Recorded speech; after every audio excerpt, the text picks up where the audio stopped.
Hey guys, glad to see y'all. Let's see who all's in here.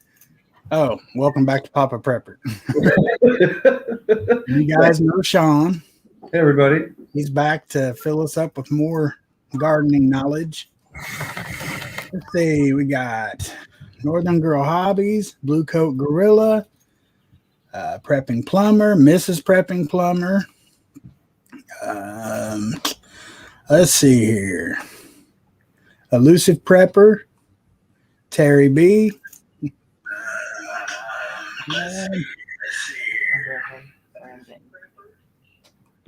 Nope. You're gonna have to turn that way down, or it's gonna be a bad echo. There we go. Yeah, I'm down too. S.J. Mullins, hello, good to see you, East Kentucky. There we go. We'll get the technology sorted out. All right. M9. Good to see you guys this evening. Snark and Substance, hello. Thanks for coming. All right, so we're back again with Sean this weekend. He's got a lot more stuff to show you. We didn't get through probably not even half of it last time. Probably. Yeah, I had all kinds of stuff ready to go, but we were answering some great questions and putting out some great info. So, I figured why change the subject on certain things when we can just roll with what we had going, So. And the same way as last time, I'm going to just kind of bow out for a minute and give Sean the screen, and he will go over some stuff. And then here in about, I don't know, half hour, 45 minutes, he'll answer some questions. And he does have a YouTube channel now. It's Green Thumb Prepper. Yeah. I'm having trouble finding it. It's there, but I'm thinking for some reason it's like a 24-hour thing before you can actually go to his channel. I went through something like that when I made mine. I can't remember the exact details, but yeah, because you guys can see I'm typing on it right now, like in the live stream. Yeah, I mean you're there, but yeah. So the whole thing's set up. There's my email is on there too when it shows up. So if you guys want to contact me, just hit me up in the email. I'm working on my logo and an intro and all that sort of stuff, but at least we have something going for tonight. Maybe by the end of it, it'll be up and running. Who knows? Maybe the algorithm just needs to mess with us a little bit. They always mess with us anyway. So they always mess with something. So, but I'm gonna get you up here, and then I will just kind of be in the background. All right. Hey, how's everybody doing? So I know a lot of you guys are starting to think, it's probably time to start some seeds, get things going for your garden. Where'd you go? Okay. All right. So there's a super, super simple way to germinate your seeds. Everything you need is right here. You need paper towel. How's that light? Okay, just one paper towel. Need Ziploc bag. And all you need is a bunch of seeds. So I'm using cucumber seeds, right? Easy peasy. I harvested a bunch of cucumbers out of the garden at the end of the season, so I had a bunch left over. So guys, it's to germinate seeds. Doesn't matter pretty much what kind you're doing, except for I wouldn't do little seeds in the way I'm going to show you. Like if you're doing really tiny things, don't do them like this. But if you're going to do things like tomato seeds, pepper seeds, cucumber seeds, watermelon seeds, anything where it's a little bit of a larger size where you can actually get your hand on it, right? That's good. Things like oregano, lettuce, carrot, no good. All you do, take your seeds, put them on your paper towel, right? What you're trying to do is when you're going to be starting everything inside your house in the springtime, you want the healthiest starts to plant outside, right? Certain things like cucumbers, though, don't plant those far in advance. They grow really fast, and you're going to need about 10 days to harden your plants off in the spring before you plant them outside, right? So you're going to be bringing those things in and out every day. A couple of years ago, I thought, yeah, I'm going to plant my cucumbers early. You know, I'm going to have tons of big vines when I bring them out into the backyard. And then I had like 4 or 5 foot vines of cucumbers that were trailing across me every day in and out to harden them off. So don't do things like that. That's going to cause yourself headaches. So you literally put the seeds in. Ready? They're just interspersed. Hang on, let's change the angle here. Right? Just spread your seeds around. That's it. Close it up.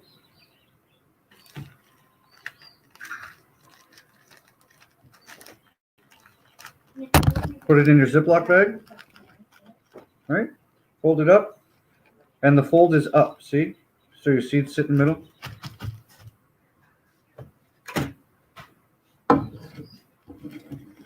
Water. You're not trying to make puddles in there though, guys.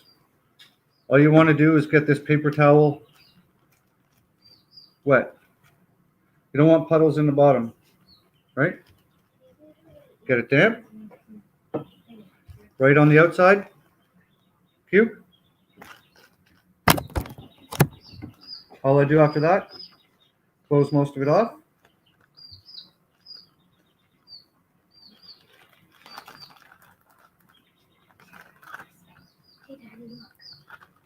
Now you have a greenhouse. Check that out. Okay? Greenhouse to germinate all your seeds. You can do everything like this. So now you want to put this someplace warm. You can put this on a heat mat. A lot of people do it. Easy way is they put it right on top of their fridge. Your fridge is nice and warm. Put a heat mat like this. Guys, these are cheap. And if you're going to garden and you're going to grow your own starts, get a seed mat or 2 or 3, depending on how many seed starts you're going to do. And then just lay your Ziploc bags someplace warm. Within a couple of days, you're going to start seeing little roots growing. So today is Saturday. So on Thursday, I started some. Just so you guys can see how fast this happens. Flashlight?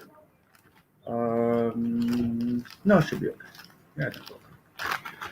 So I literally did the same thing, guys, the other day with cucumber seeds at my place.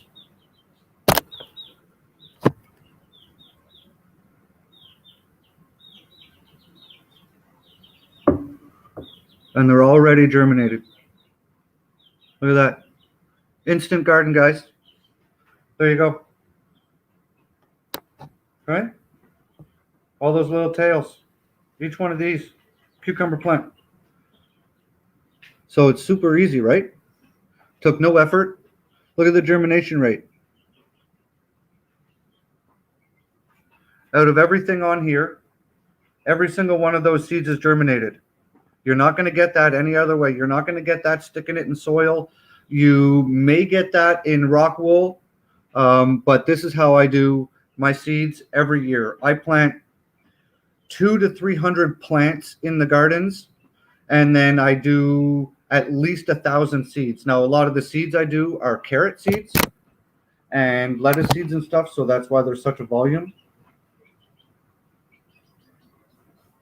But these are ready to go. You can put that. See the little root? That's 2 days, guys. And they were even in the trunk of my car. I drove 4 hours here in the freezing cold the other day, and even that cold, and that's how far we are. So you can take those now. So you can take those now, if you want. If you're doing lots, put them in cells. Right? You want to put the drip tray that comes underneath these, and all you do is you fill these up with soil. When you're starting out, you want to use something really, really light and fluffy. Okay? You don't want to use garden soil when you're starting your seeds, that stuff, it packs down too hard. It doesn't stay light and fluffy. Remember, when you're working with little tiny roots like this, they're fragile, right? You want them to be able to push their way through the soil that you've got them in really easy, so that way they can just have an explosive set of root growth. That way, you know, they have a great head start. This stuff here is the Pro Mix potting mix for indoor plants. It's peat and perlite. This stuff's great. It comes with all the soil, or all the minerals and nutrients and vitamins and all that good stuff that you need. It says for months. Now, I only use a combination of something like this when I'm in little pots. When I switch up to bigger pots, I don't use this anymore. I use something with more substance in it. So I'll start some plants in the little tiny grow cells. They're great because you can do all kinds at one time. Now, that also means that when you plant your little seeds in here, that means that pretty much as soon as you see your first set of true leaves poking out, those things are just about ready to transplant out of here and into what you're going to grow into them for their next cycle. Now, I either go directly from seed into solo cups, right? Or I will go from seed into those little germination cells into a solo cup. Punch holes in the bottom for drainage, and they're great. These things are cheap. You can use them year after year if you want to. You don't have to. Recycle them, buy new ones, however you want to work it. So when I start them, the majority of my garden is mid-April to beginning of May. I plant out, give or take, 20th of May, and most of my plants will spend the majority of their life in one of these till it hits my garden. So what I do is, if I'm going to plant directly into these, seed into these, I'll use some Pro Mix HP. Comes in the big white bale. That stuff's great. It's already got mycorrhiza inoculated right into it, so you can use some of that and some of the Pro Mix. Yeah, that stuff is great.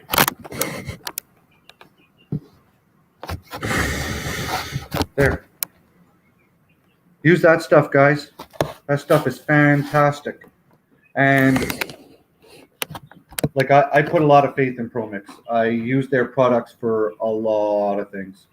So if I'm going to go right into here from seed, I'll use probably some of that Pro Mix, some of that light and fluffy. It's peat. It's got a lot of perlite, so the roots are able to move around. But I'll also throw some of the Pro Mix organic vegetable soil into that. So it adds a little more substance. It doesn't dry out as fast because you can do like a 50-50 mix. And that way, when you go to put it out into your garden, you don't have this rock solid mass of soil like garden soil that's just all blocked up inside your little cup here, and you have to like cut your cup open.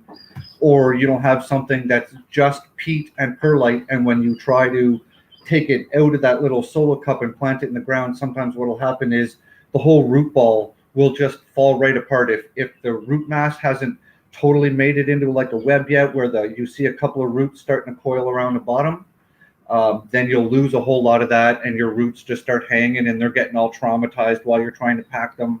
So you're better to have at least a semi-solid root ball when you go to transplant those things in your garden. So we've got that. I know for a lot of you people too, you're probably thinking, I need to start my onions, right? Most people, like for me, if I was planting outside, I'd be getting ready to start my onions any day now. So you have two options when it comes to onions. Well, three. You can plant your own seed, which I highly recommend. You plant that stuff thick like grass, guys. It's so easy to plant. You get yourself like a little tray. You put a couple inches of soil in it, and you take 100 to 200 onion seeds, and you just cover that whole container. You want that thing growing just like you're looking at like a bed of grass. And the roots on onions, they're like little wires. So when you plant them outside, the whole thing is literally going to look like your lawn.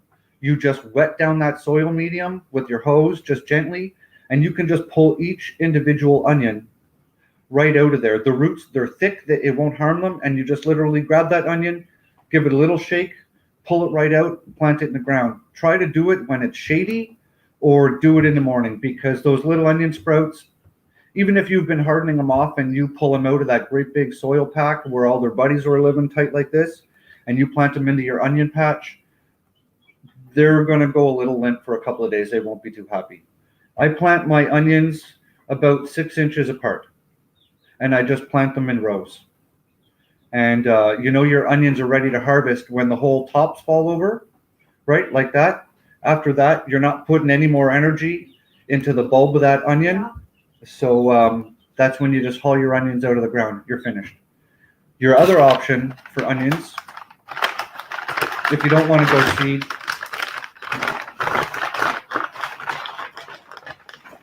are these. So I got these last year.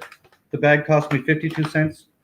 I got probably about 150 different or 150 onion sets.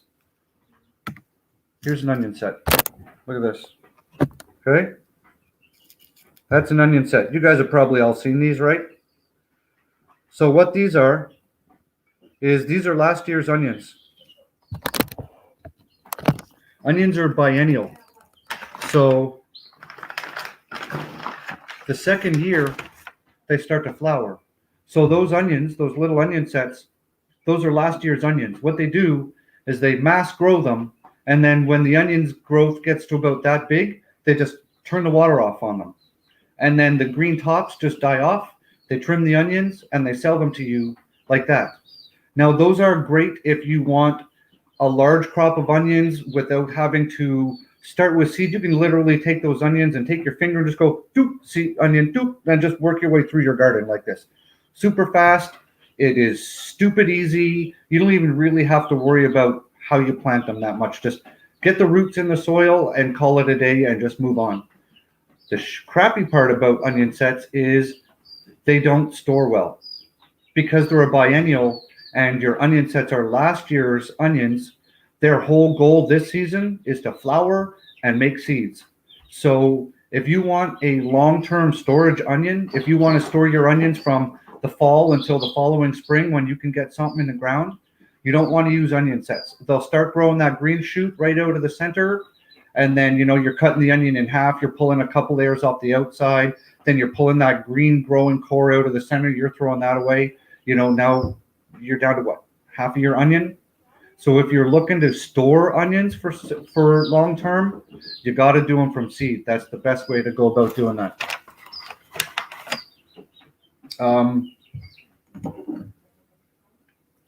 Here's something else you can do. Super simple. Red onion from the grocery store, right? Oh, where's the camera? There we go.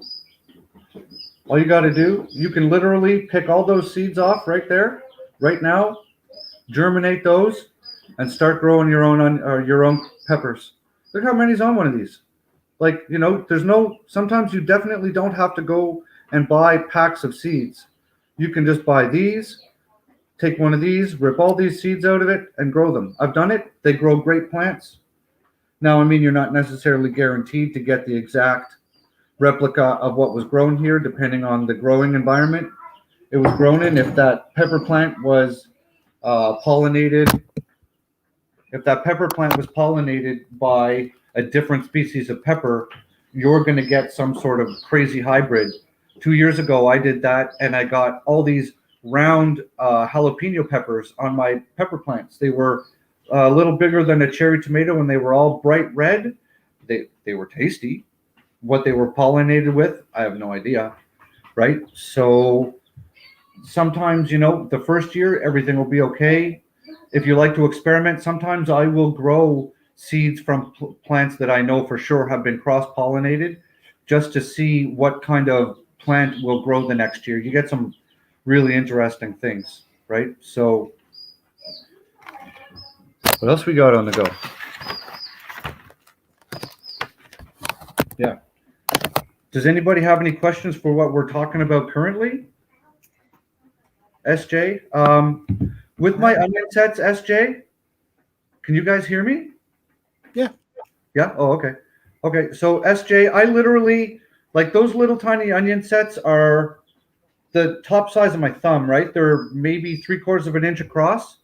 I literally just push them enough so that the root and the onion kind of just make a depression in the ground, and then I just water them in. The soil in the garden is super light and fluffy anyways, so it doesn't take much for them to start to grow, because your onions grow above ground anyways, right? When they're all bulbing, they're already above ground. So, right, and when you're planting your onions, guys, if you grow them from inside, plant them where the white starts to turn green, from where it starts to get like bulbish and then start to narrow out. That's where it kind of fades from the bottom white into the green. Plant them there. You don't have to plant them super deep, but if you don't plant them deep enough, they'll just fall over, because there's not a whole lot of mass to them, right? Like, there's no great big root ball on the bottom that you're burying, because you pulled them out of that growth with the rest of them. You have, the little white onion nub on the bottom, a little mass of roots on the bottom. It's not going to be roots all over the place. It'll just be like this little curly, like, ball of wires, and you just plant that in the ground, pack your fingers around it, and go. I use a little stick, and I'll just poke a stick and poke and just walk up, and then I'll just chase it and throw my onions right into the ground. Yeah, just don't do it when it's really hot. Don't do it in the middle of the afternoon. It's pretty hard on a little plant. Hey, just real quick, David Hall. I haven't talked to Grim like personally, but I know that his wife, she is back home, and they didn't really have anything to tell him about what was going on. They're just going to have some more tests done and everything, but they are home and she's okay, just still not feeling good. Sorry, go ahead. Somebody was asking if we heard from Grim. His wife was in the hospital this morning. So, oh no, I hadn't heard. I haven't been online all day. Uh-oh. Well, he asked for prayers this morning about 20 after 1 on Discord. So I didn't know till about 9:30, 10 o'clock this morning. Okay. So I just wanted to throw that out there. Sorry, didn't want to interrupt, but no problem. No problem. Yeah, if you guys want to do large amounts of seeds quickly and get your garden going, these things are really good if you want to do. So just off the top, don't plant things inside for your garden along the lines of carrots, root vegetables in general. They don't transplant well, because think about what you're doing. You're transplanting the root of the vegetable that you're trying to eat. And if you screw that root up when you're trying to transplant it, you could be, in essence, screwing up the whole life cycle of that plant. If, let's say, you break the bottom of that root off and that plant just freaks out and it just decides it's not going to put on a proper root, that's the part you're eating. So if that part's not working out very well, then that whole plant for you is but pig feed or compost or whatever. But things like this are good. I use I'll do spinaches, lettuce. I'll do a whole bunch of my herbs in here: basils, parsley, oregano, and then you just use a little. You can cut up down to the sides on like yogurt containers and stuff. Those are pretty good because you can just Sharpie marker them and cut them as wide as you want to, and you can get them. They're like 6 inches long from the full size yogurt. They're great to work with. Popsicle sticks, you can write on popsicle sticks, although if you use Sharpie, sometimes the water will suck up the popsicle stick and it'll bleed all into the word, making it hard to write. If you write that hard with pen, sometimes it'll actually score the wood with the word. So even if the water does wick up the popsicle stick, it's okay. It doesn't matter. Yeah, these sort of things are great, because you can do. There's 6 on here, so there's right in here alone. This is 12 inches by 12 inches. You can go 36 little plants in here. And if you're going to grow little tiny plants and not transplant them until you put them outside, think about how many you could do in here. If you're one of those people who likes putting little tiny plants outside because you like to watch them really take off, or you don't have a big greenhouse but you still want to start lots of stuff, these sort of things are great, right?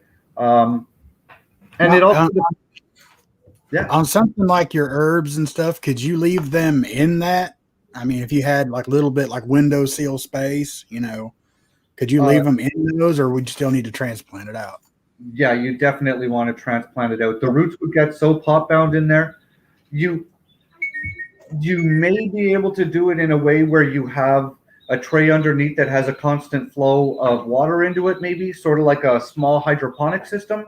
Like the Kratsky method we talked about last time is something similar to cups like these, only the cups are hanging into a Rubbermaid tote with all of your water and your fertilizers and soil amendments directly in the water. So in theory, you could do something similar to that as long as these were in a dish where they had access to water and nutrients. But as each plant grew in here, it would be all over each other. You would be better off to do it if you wanted to do like, do you save seeds from organic vegetables and plant them? Will they do well? I don't buy like from the organic section at the grocery store. But you can. A lot of the stuff on the other side of the aisle that's not organic, guys, they spray really, really nasty stuff on that. Stuff that doesn't wash off when you're soaking that stuff in the sink. Stuff that's been linked to ill health in children, right? All that kind of stuff. If you're buying organic, you're going to buy something that has less. It's going to have less toxic pesticides sprayed on it, and it really depends on the grower. If it's an organic grower like me, you're not going to get anything on that product. So it also depends on where the organic stuff is coming from.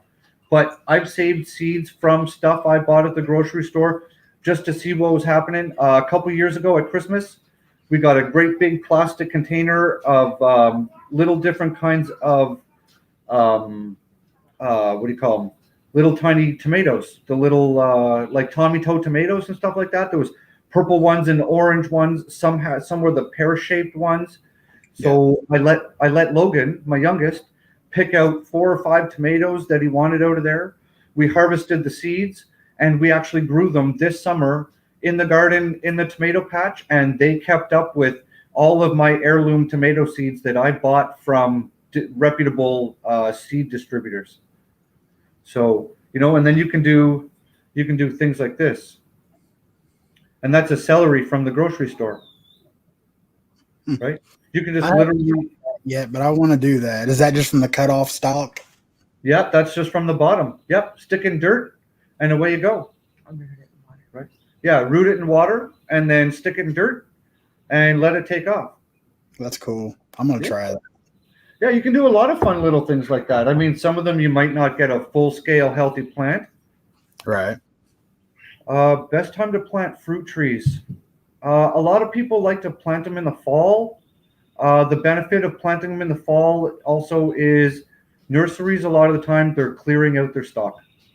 Correct. So if you have the land, right, hypothetically, and you're like, I want to set up my orchard, you can go into the nursery in the fall. You can buy 12 trees for the price of 6, and now your nursery just grew by 200%, right? Right. You can plant those. They'll go into hibernation for the winter time.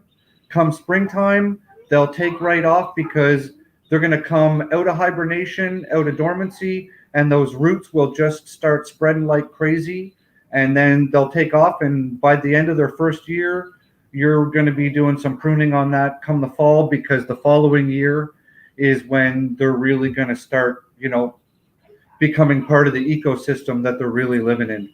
And you guys want to start, if you guys are going to grow trees, like nursery trees, you want to start pruning them early, not when they're, a foot tall or 2 foot tall or whatever. Let the tree get some vigor and some growth, because every time you cut, you never want to take off more than about 30%, or that tree's going to freak out.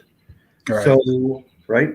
Um, so what you want to do is, yeah, plant it, let it grow, get it nice and healthy, 3, 4, 5 feet tall. Because a lot of the times they'll shoot that single stem right up the center, right? And if you don't want your tree to grow into this great big tall, like if you're growing an apple tree, everybody who's driven by an orchard, when you look at an apple tree, that thing all looks special, right? All the branches are all bent on a funny angle.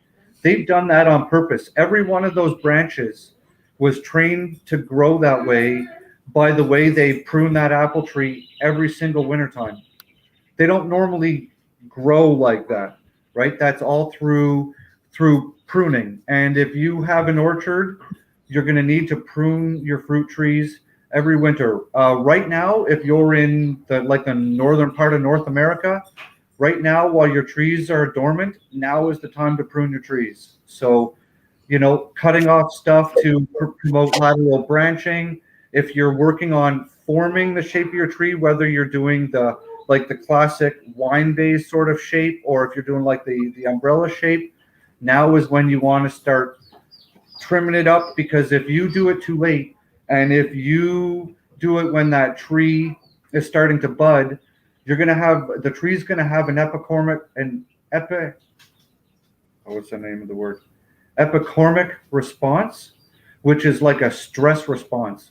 And you've all seen those apple trees where they have these branches that shoot straight up in the air, right? And they're just straight, and there's just leaves on them. That stuff will never grow fruit. That's just a stress response by the tree trying to preserve its own life, because it doesn't know that you pruned it for it to grow in a way you want, in a healthy way, because you want your fruit trees to grow where their light is able to penetrate the center of the tree, because you're going to have fruit in the middle of the tree, right? You want sunlight to get in there, so you want that tree to be able to spread out and grow branches where you want them to, because you're going to have to grow that tree every year. It's going to get bigger and bigger. You don't want to be picking branches 12, 13 feet off there, having to stand on a step ladder, use a stick with a hook on the end or something, right? So prune your trees at the first couple of years, and just look into how you prune them, guys. There's some tricky things about it. I'll show you guys how to do some pruning in the future, how to make proper collar cuts, how to do proper pruning, where to prune, what it looks like after you're done pruning, the things that you're going to look for disease-wise in your tree. I'll climb right up in my apple tree. I'll put my climbing gear on. We'll climb up that apple tree, see what we can do in there. That'd be awesome. What's the best way to plant garlic cloves? I bought 4 bulbs of elephant garlic. Hey, SJ. Okay, so you want to cold stratify your garlic. Everybody plants their garlic in the fall, because what you want it, like, I'm not sure where you're located, but here I get snow starting end of November, beginning of December. So we pretty much up here, we plant our garlic in the fall. I want about a month, 3 weeks to a month in the ground of that garlic without that ground being frozen. So you just, you can take a dibbler. I use a 4-pronged potato fork, right? And they're perfectly spaced for my garlic. And all I do is I just walk that pitchfork down the line, and I just dib into the ground. Tear your clove of garlic apart, tear the whole head apart. Don't peel them, though, to keep all the paper on, right? And just push the pointy part down into the soil. You want it about 2 inches or so deep in the soil. You don't have to really pack the soil down over the top. Just fluff it down over the top. Put straw or something over the top. I don't recommend leaves, because leaves, when they get wet, when they get wet in the fall and you get them in the springtime and they're all like packed down into like a mat. You don't want to do that on your garlic. You can do that in other parts of your garden, right? If you want to use that for weed cover, or they'll also break down. You can till that into your garden in the springtime if you want to. A lot of that organic matter, it'll just break down over the winter as long as it's not too thick. But I put hay over top, or straw over top of my garlic after I put it in the ground about 2 inches. You can also use your thumb. Just stick your thumb or your finger in, put it in. Put your clove in, like I said, pointy part down. You want it, give or take 2 inches in the ground. Fluff the soil over the top, straw over the top of that, and just water it. And then what will happen is come springtime, the garlic will be one of the first things that comes up out of the soil. As soon as the soil starts to warm up, that garlic has already started putting a root down in the fall. That's why we planted it in, mid-October-ish. And then because it's already got a root, as soon as the ground thaws out, that garlic just sprouts right up. And you harvest your garlic when, give or take, about a third of the garlic fronds have started to go yellow. And you can also cut the scapes off the top of the garlic and saute those up. Those are really tasty. It kind of tastes like a cross between garlic and onions. Yeah, they're good. Gonna have a cooking show on the side too, huh? We've thought about it. We've thought about it. I've Klingon. I've talked to people. They do ferment their tomato seeds. They get good results with it. I don't. I take my tomato. I'm gonna strip my seeds out of. I rip it all apart. I put it in a mesh metal strainer. I put it under my cold water tap, and I just slosh it around, and I pull the chunks of goo out of it till it's pretty much just tomato seeds. I'll take a paper plate or a piece of wax paper, and I'll just spread those seeds out real thin on a piece of wax paper. After a couple of weeks, I just pick them off the wax paper. I put them in a paper envelope. I've got like it's about half the size of a normal envelope, right? I just bought a box of those, and that's what I save the majority of my seeds in. I literally, those tomato seeds, when everything's hard and crunchy on them, I'll just pick them off the wax paper or off the paper plate, stuff them in the paper envelope, save them for the following year. Easy. I put not a lot of effort into my seeds. And I mean, look, guys, this shows you how much effort I put into saving my seeds. I literally ripped those out of a cucumber last fall. The cucumber was all yellow. Make sure when you're saving your seeds from whatever fruit or vegetable, make sure it's really ripe. So like that cucumber there, I took that out. That sucker was like orangish yellow. It was all kind of weird looking and stuff, right? That's when you know that plant is ripe. Because if that cucumber had fallen on the ground, that's what's going to happen, right? It's going to ripen on the ground, and it's just going to rot open, and all those seeds are going to get flushed into the soil, and that's Mother Nature taking care of herself for next year. Now all those cucumber seeds from that super ripe cuke just rot away. The bugs are going to get some, the squirrels are going to get some, but a whole bunch of those will be in the soil, and they're ready to go. And that's that. And they're at my house. They're literally sitting on a paper plate. I haven't even bothered to pick them off. These are just some of the ones I scraped off with my fingernail a couple of days ago before I set this demonstration up. So out of all of those seeds that I took, how much effort did that take? 5 minutes. And, I have, if I wanted to, I've got 10, 12 seeds on there. That's my entire garden's worth of cucumbers ready to go right now. And I could put those in soil. And Bob's your uncle. I'm rocking and rolling for cucumbers. So you could do, on the top of your fridge, you have enough space to do, if you did like one strain, you could do your market style cucumbers in a bag like this. Then you could do another bag like this with your pickling cucumbers. You could do half of your tomatoes like this. Although, you know what? Tomatoes in solo cups, in soil, right? Keep that soil moist with your Pro Mix or something like the Pro Mix potting soil, right? I get probably 80 to 90% germination rate with my tomatoes straight into here, and I don't even have to transplant them at that point, right? Some people like transplanting because when it's in a small volume, the roots kind of find their exterior space where they can't grow anymore. And then when you transplant them, the plant and the roots realize that they can expand and they grow quick.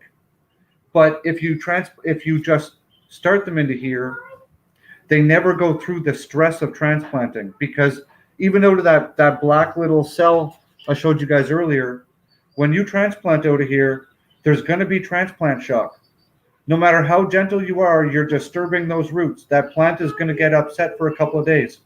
That's a fact of life, right? That's just the way it is. That's not a bad thing. That's just plant biology. But like I said, if you start in one of these and then you only transplant into the garden, especially because you're going to start in your greenhouse, right? This isn't a 4, 5, 6 month long project where you can transplant it and then transplant it into, let's say, a half-gallon smart pot and then transplant it into a 1-gallon smart pot. If you have the time and the space and the energy for something like that, you can or if you're going to grow a house plant, that would be a great way to grow a house plant. Start it off small in one of these, then transplant it again, then transplant it again, and your plant will like that, right? Because it's got the time, it's not going anywhere, it's not really trying to further its life cycle too much. It's just the house plant, it's just growing. Right. Hava, I've never grown ginger, but I grow garlic every year. So I'm in Ontario. So like I said, I plant my garlic in the fall. We have winter. It's minus 25 Celsius outside right now. It is really cold. Our soil, we have sometimes upwards of 3 feet of frost, sometimes even more here. So my garden right now it's rock solid, frozen. And I'll be harvesting the garlic that I planted in October, about mid-July. So what you can do is you can plant garlic in a section of your garden, right? And then when you can see it starting to get ready to harvest, you can start a whole new crop of transplants of something that grows rather quickly, and you can succession plant. So you can pull your garlic out, you can put something in fast like beans or lettuce, radish, spinach, something quick. You can grow a full cycle of that stuff. You can rip it out in the fall when that season is ending, and then you can put your garlic right back in there after you amend with your compost. If you're going to amend that garden bed because your garlic is in it, you're going to have to amend that with your compost or your soil amendments, your manure, your worm castings. You're going to have to amend the soil in your garden bed before you plant your garlic, because the only thing you're going to do the following spring, you're only going to be able to top dress it between the little plants. And if you've got them growing every few inches, do you really want to try and get your hand in between all those little plants? It can be hard. Now you can sprinkle compost in there. Any amount you put in there is going to be beneficial. But yeah, so from October till mid-July is when my garlic grows. Let me see. Looking for another question here.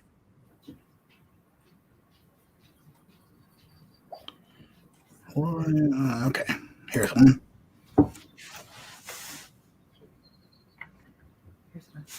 That wasn't in caps. Okay. What would happen if you plant 2 fruit trees together in the same hole? Would they grow well? No, they wouldn't. No.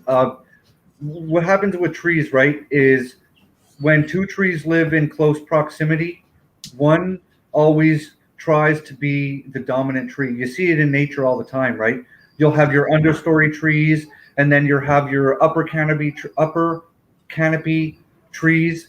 So if you planted, let's say, 2 apple trees together, they would be fighting for resources. They would be fighting for minerals in the soil. You would have to feed those things like crazy. You would have competition where in the center between where both of the trees were growing, because what they would probably do, where's my hands? Both of the trees would probably put out a fair amount of growth outwards, right? They would grow that way. And then the tree on the other side would grow that way. And you would have this weird interconnected zone in the middle where you would have branches rubbing on each other. And you don't want branches touching, guys. That stuff is going to create an open wound on a tree, especially on fruit trees. If you get open wounds, You can lose whole entire limbs from one open wound. So don't let your branches rub. So if you had two trees living together in the same hole, you had stuff like this going on, especially in a storm, right? Think about what's happening here. You don't want to do that. You don't want your branches touching. So you would be better off to plant one fruit tree and then figure out, like, if you're going to be on the ball and say, I am going to grow this nursery, I am going to maintain this nursery, I'm going to prune these trees every year, you really don't have to have your trees really far apart.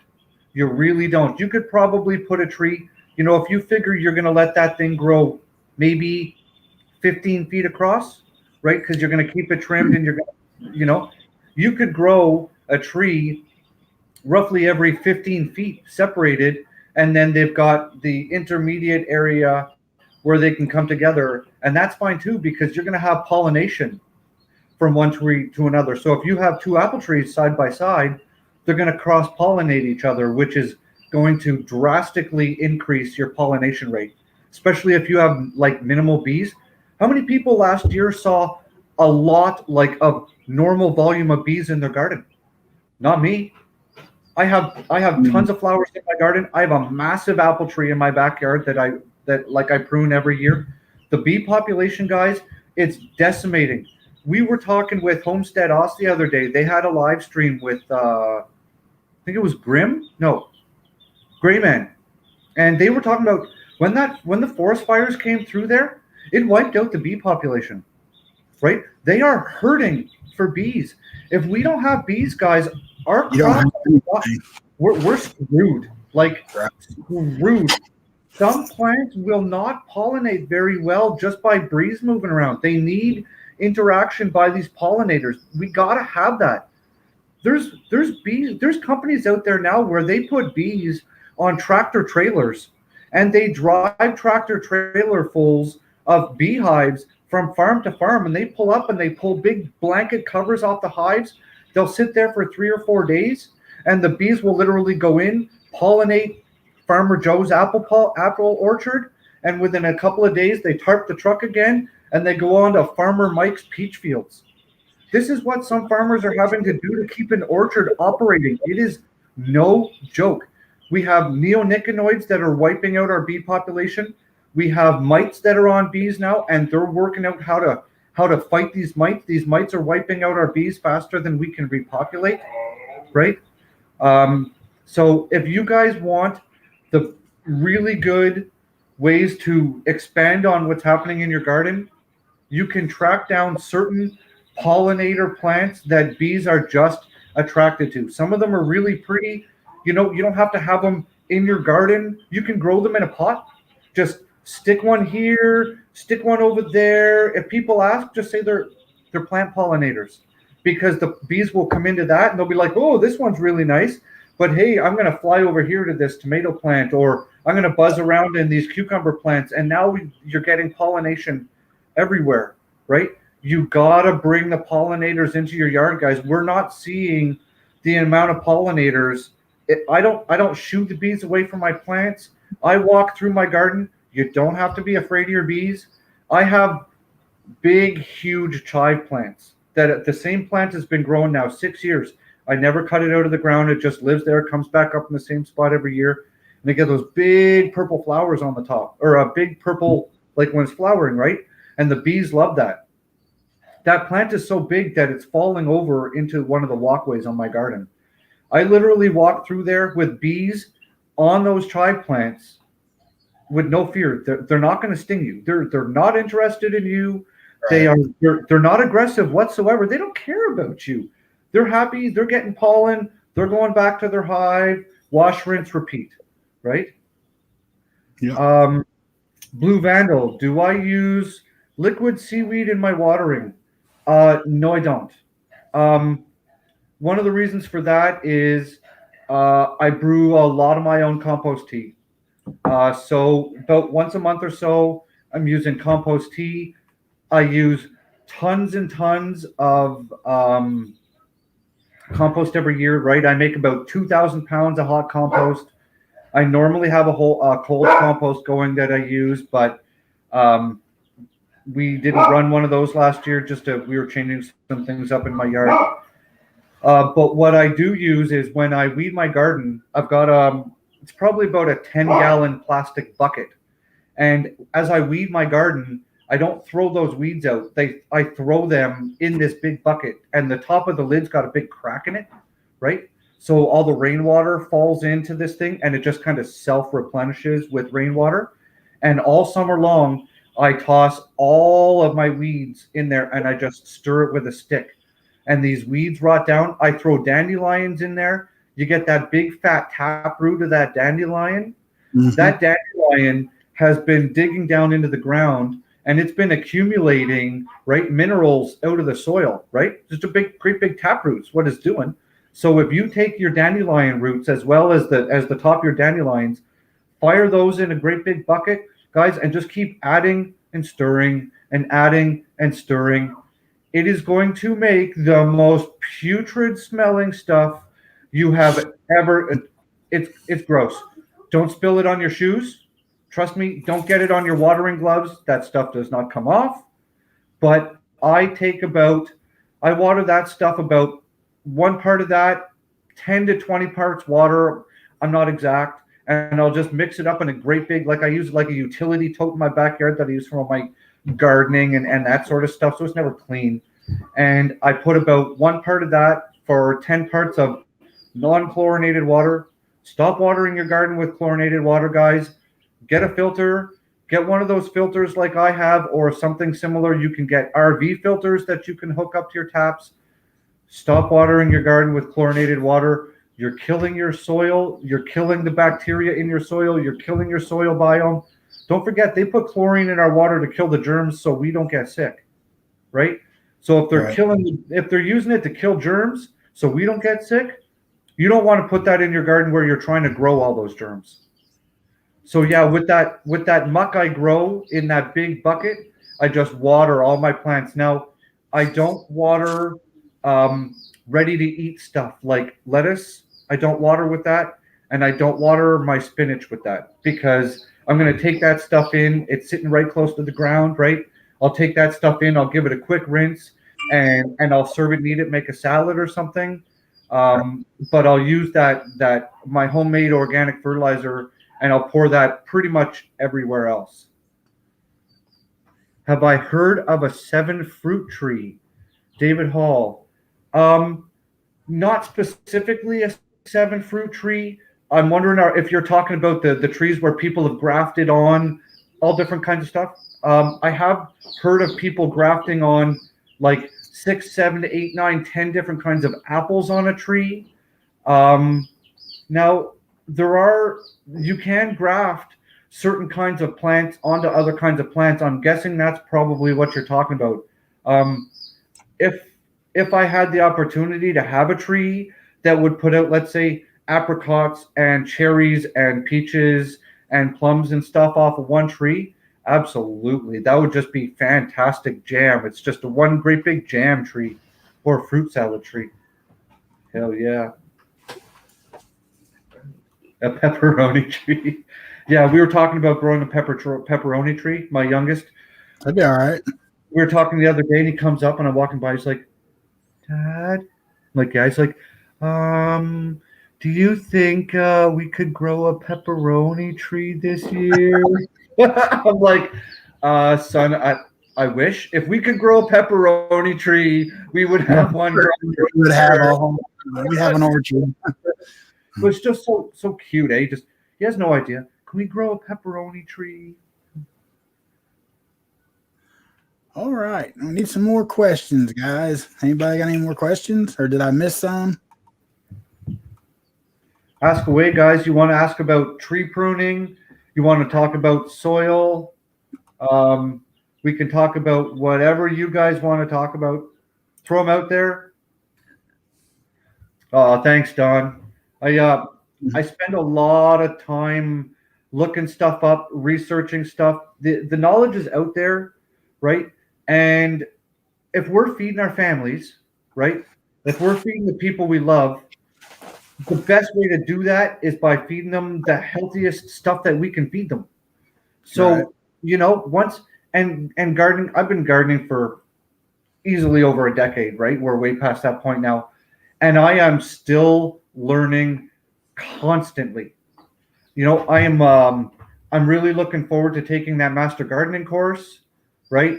And I'm also looking forward to doing that permaculture design course, because that teaches you like the mechanics of setting up your land to grow your land in all facets in a much healthier logistical fashion for your land, right? You make your land work for you. You work for your land. What you put in it, it gives back to you in spades.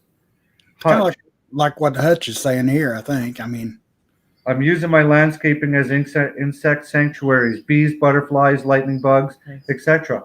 Exactly right, Hutch.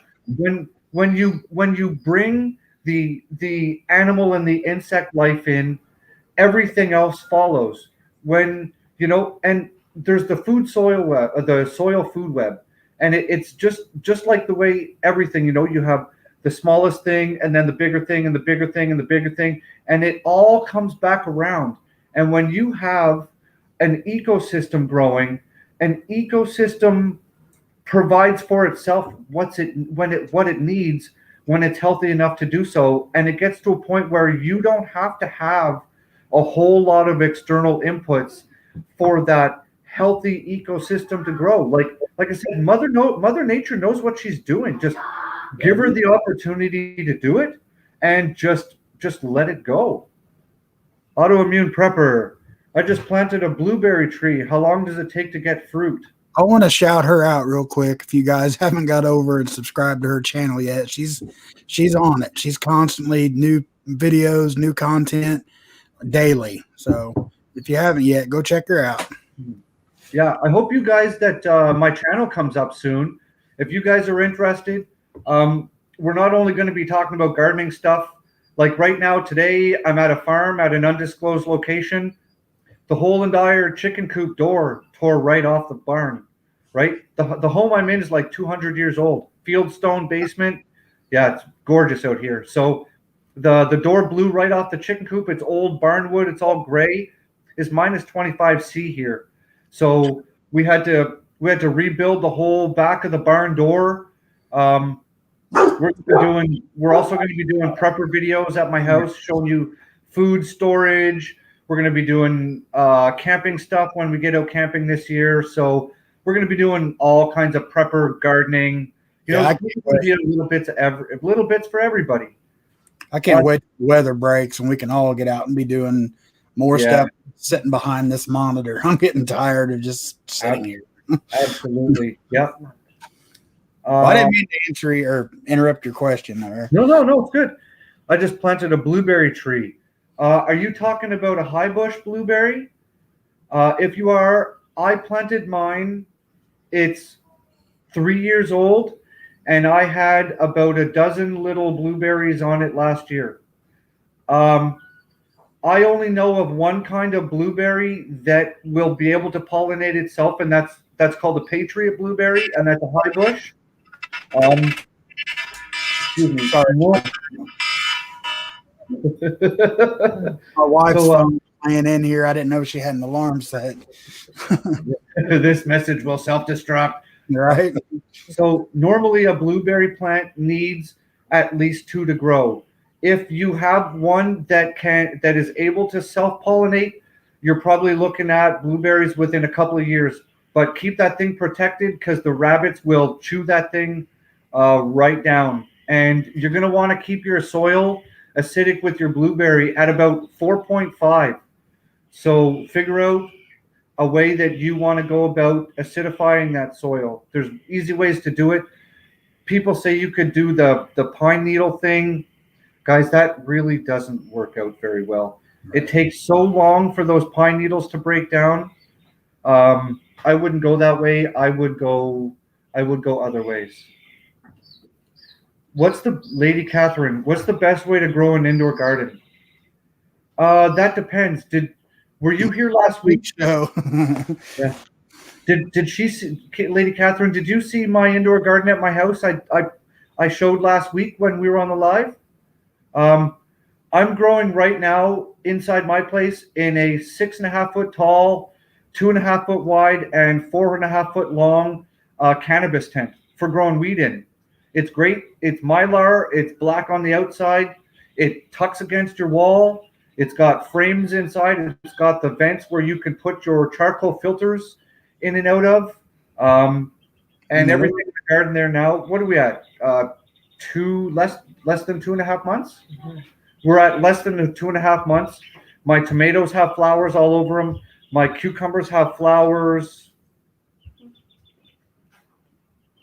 My cucumbers have flowers all over them. I'm eating salad on the daily. I've got 20-ish odd lettuce plants in there. I'm just harvesting that like crazy. It's super simple. I'm using 3 4-foot T5s and 1 4-foot dual bulb shop light with T8s. Now that in my setup now for my garden, guys, was not designed for growing food to full fruit to full fruitation and harvest. It's my spring greenhouse setup where all I'm looking to do is have the most lumens in the space where I can start the most amount of plant starts to go outside. If you really want to do it properly and grow inside, get yourself the full spectrum LED lights. Don't buy that cheap stuff. If you're going to have a real setup that you're going to use to provide yourself food, right? Get a half decent LED light. It's a couple $100. It'll provide you all the light requirements you need. You can get them that it's a little narrow bar and it's long. You can get them in a square. You can get them that are, a foot wide, 4 feet long. Right. You can pretty much buy the light to suit your space. You can buy larger tents. You can buy smaller tents. You can buy 4x4s. You can get literally whatever shape. And if you want to get real serious, let's say you want to do this in your basement, you can get tents now that actually connect to the next tent. I've seen those. Yeah. Right. Those So you can put one in the back corner of your basement, and you can set up in that. Let's say you want to do the Kratzky method in that, and you're like, whoa, this is working out really good. I'm harvesting tons of food. I'm using LED lights that's not causing me much electricity to run. You can just make a whole other tent, zip them together, right? Now you can run irrigation lines through there if you want to grow seriously, all that stuff. And if you're going to do it in the house, grow in smart pots. That is the best way to grow in your house. I love smart pots. I won't go back to plastic. Once my plastic pots that I am using are all broken and mangled, I'm not going to anything other than smart pots now. Onions. What's that? Okay, no, go ahead. How do you use coffee grounds? How do you use coffee grounds and eggshells? Okay. D9 for coffee grounds and eggshells. I save my eggshells all winter. I literally crack the eggs, throw them in a Ziploc bag. I save them all winter. Come springtime, I throw them on a baking sheet, put them in the oven at about 250 degrees for 20 minutes to dry them out. I put them in my coffee mill and I blenderize them till they're powder. My eggshell or my coffee grinds, I keep a bucket outside my back door. Every day when I make new coffee, I dump the coffee grinds into that. And what I do in the springtime is every hole that I plant one of my transplants in gets about 2 tablespoons of coffee grinds, blood meal, bone meal, and the powderized eggshell. I mix it all ahead in a container. I just shake the piss out of it, right? And then I just have a scoop and I just put 2 scoops into the hole after I've dug it.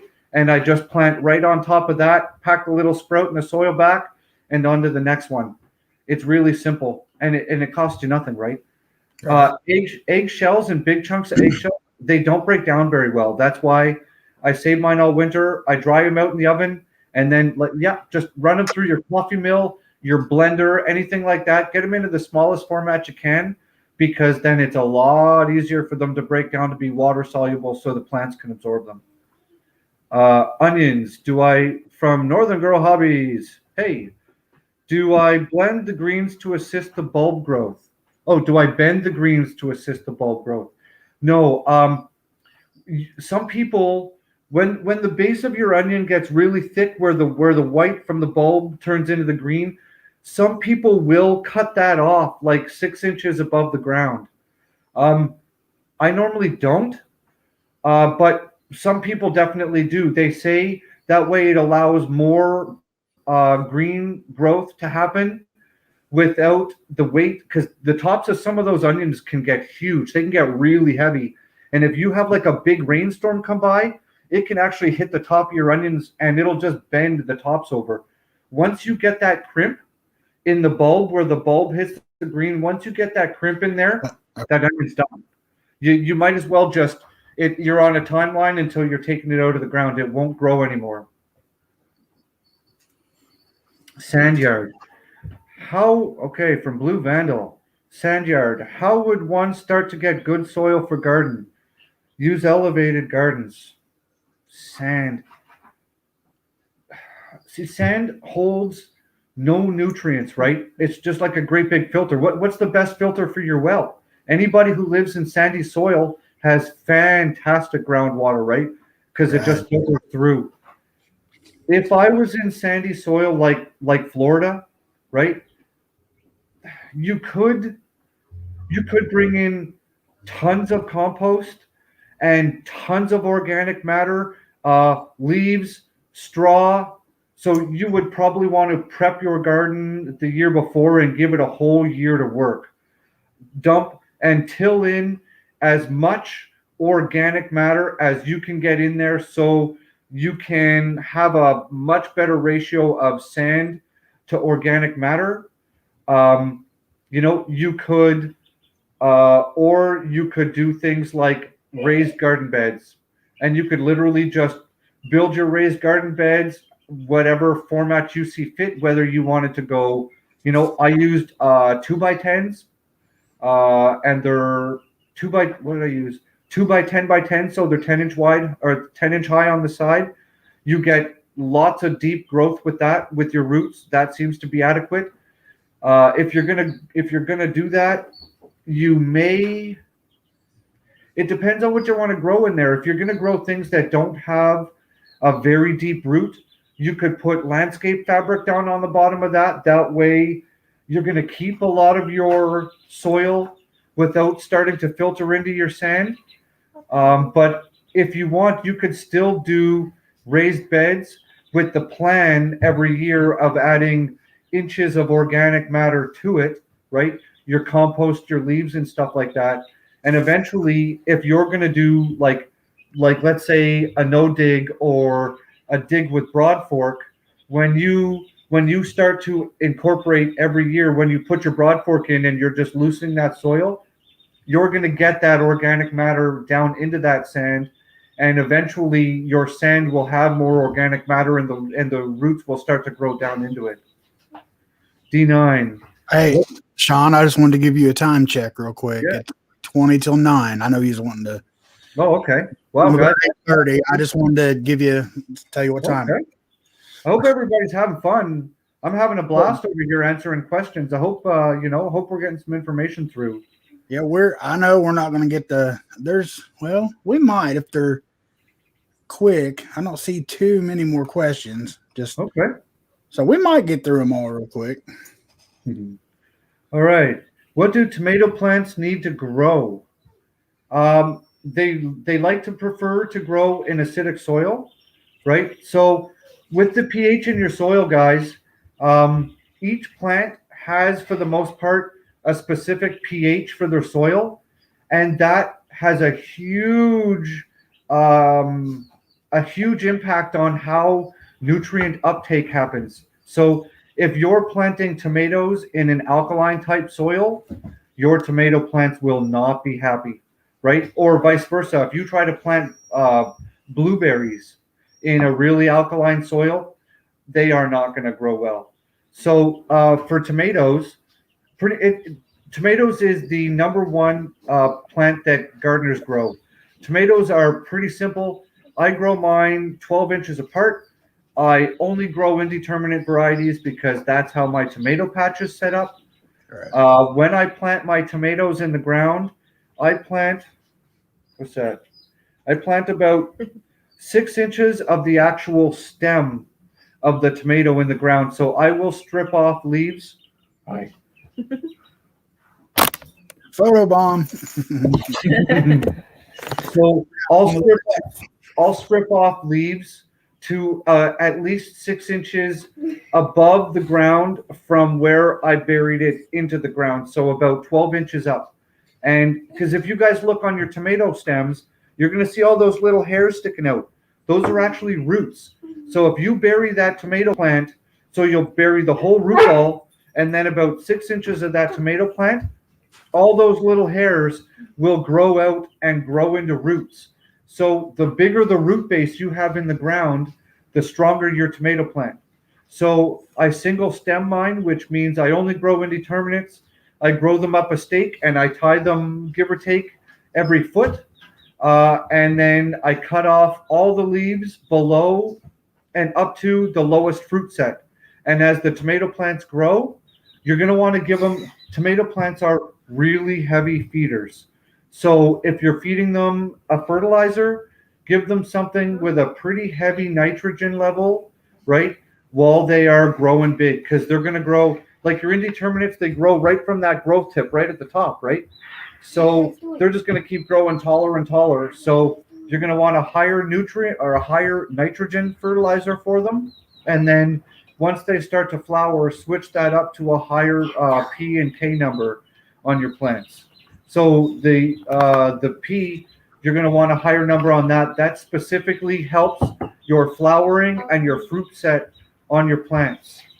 I also water Epsom salts into my plants, and I spray my tomatoes and all of my lush green plants. I spray with a mixture of Epsom salts and water, about a tablespoon in a gallon. I'll shake the crap out of it, and I'll spray all the tomato plants with it. And then with your Epsom salts, you're getting your magnesium and your sulfates, which your plants both require, and they can absorb the magnesium right through their leaves. So when you're filling your cups and cells with ProMix, is there such a thing as too wet? Hey, Linda, when I'm using my soil, if you can pack it into a ball like with your hand and let it go, and you'll sort of see it kind of like fluff back out, and it doesn't stay in a clump where you'll see like your knuckle ridges and stuff like that. Kind of like a memory foam. Yeah, exactly. Yeah, or you don't want to let it go and it just kind of disintegrates back into fluff. You want it to have some body, because soil and stuff like that is hydrophobic. So you'll notice sometimes you'll water your house plants and they'll be dry and the water just runs right through them. And you're like, what the hell? You're dry. That's not supposed to happen. You'll see the drainage dish right up on the bottom. It starts filling up. You're like, uh-oh. You come back 5 minutes later and the drain pan is dry, right? That sucked the water back up into the plant. At that point, you can water your plant again, and a lot of the water won't leach back out of the bottom. It'll actually get absorbed in there. So that's roughly about how I do it. When I'm using these little things, right, what I'll do is I'll pack them with a drier soil medium, and then I'll tap the sides and I'll vibrate it down, and then I'll pack the top again and I'll vibrate it down, and then I'll just kind of run my hand across and brush it off. And and then I'll use a squirt bottle to squirt those, because a lot of the times you're only putting in a little seed, right? So you don't need that whole cell soaking wet, because you're going to be watering that seed every day. But I won't put in, like I'll make sure it's damp, but I don't want it soaking wet in those little tiny cups right at first, because you're going to water it. You're going to be on it every day anyways. You don't want it super wet, because you could rot that root, but you don't want it super dry either, because then, that growing medium is going to be real dry. Those little tiny root hairs aren't going to like it. What about gophers messing with your crop? Autoimmune prepper. I don't have groundhogs. I have groundhogs in my area. I don't have them in my backyard.